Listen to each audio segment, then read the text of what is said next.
Bom, eu fui um dos maiores ateus que já pisou nessa terra.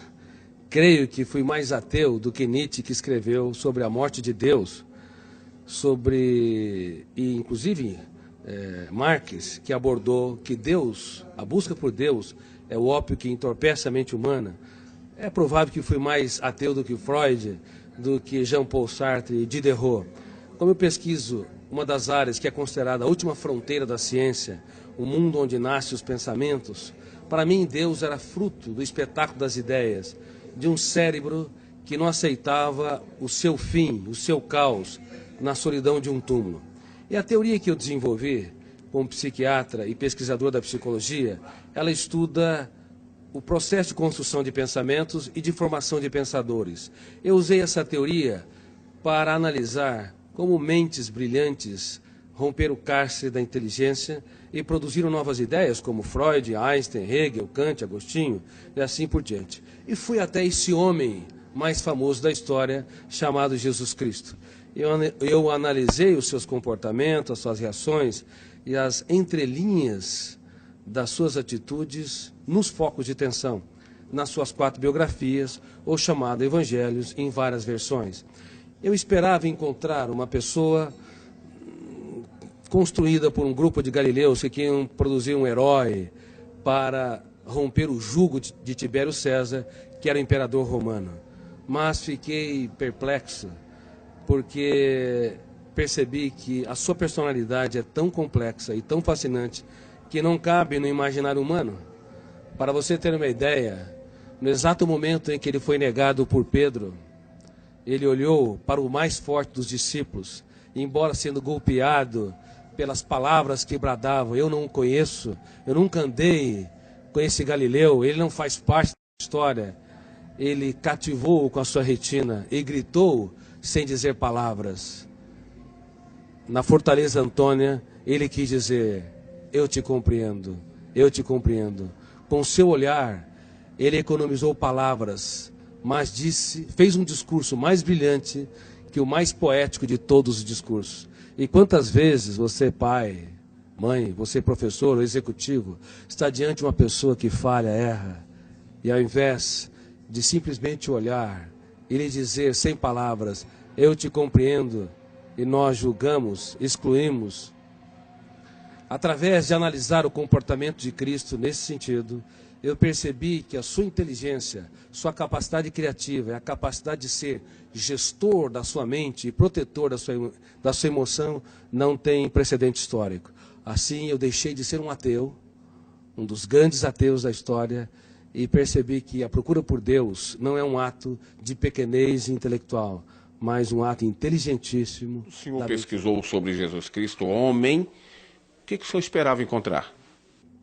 Quando eu pesquisei a humanidade de Jesus, esperava encontrar alguém que não brilhasse no caos, diante das perdas, das traições, das frustrações e decepções.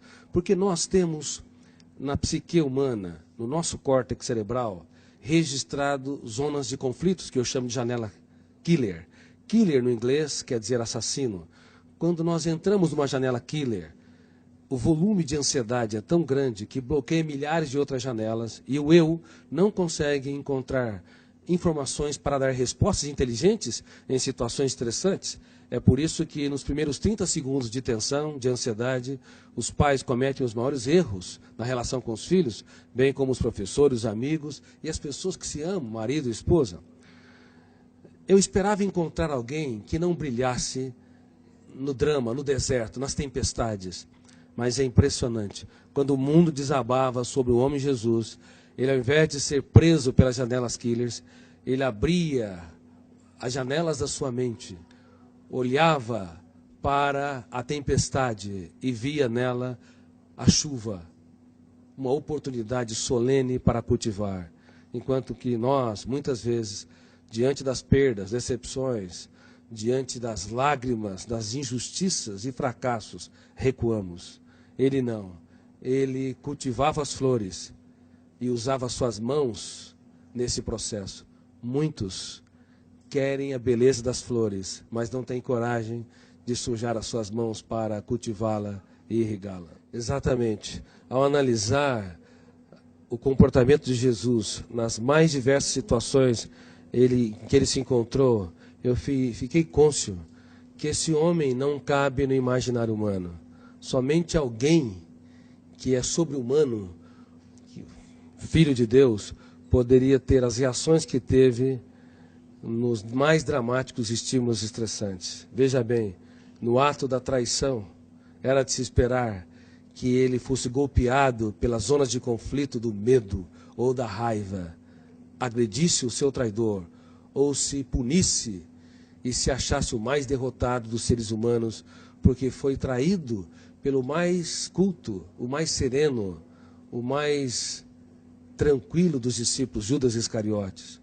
Mas, ao invés de se punir ou punir o outro, ele olhou para o seu traidor e teve a coragem de dizer: amigo, para que vieste? Nunca na história um traidor tratou com tanta... Na história, um traidor foi tratado com tanta dignidade pela pessoa traída, indicando que Jesus não tinha medo, na verdade, de ser frustrado ou decepcionado. Ele tinha medo de perder um amigo. O que nos leva a compreender, do ponto de vista psiquiátrico, psicológico e sociológico, que um grande educador é aquele que aposta tudo que tem naqueles que pouco têm.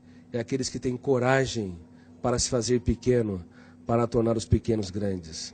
E como eu digo no meu livro, Mentes Brilhantes, Mentes Treinadas, não é possível ter uma mente brilhante se nós não treinarmos a nossa criatividade, as habilidades da nossa psique, como a solidariedade, a capacidade de se colocar no lugar dos outros, a capacidade de investir naqueles que nos frustram, a capacidade de transformar as perdas numa oportunidade excelente para os melhores ganhos e de usar as nossas lágrimas para desenvolver sabedoria. Por favor, não tenha medo dos dias mais tristes da sua vida. Você pode escrever os capítulos mais importantes da sua história quando o mundo desaba sobre si.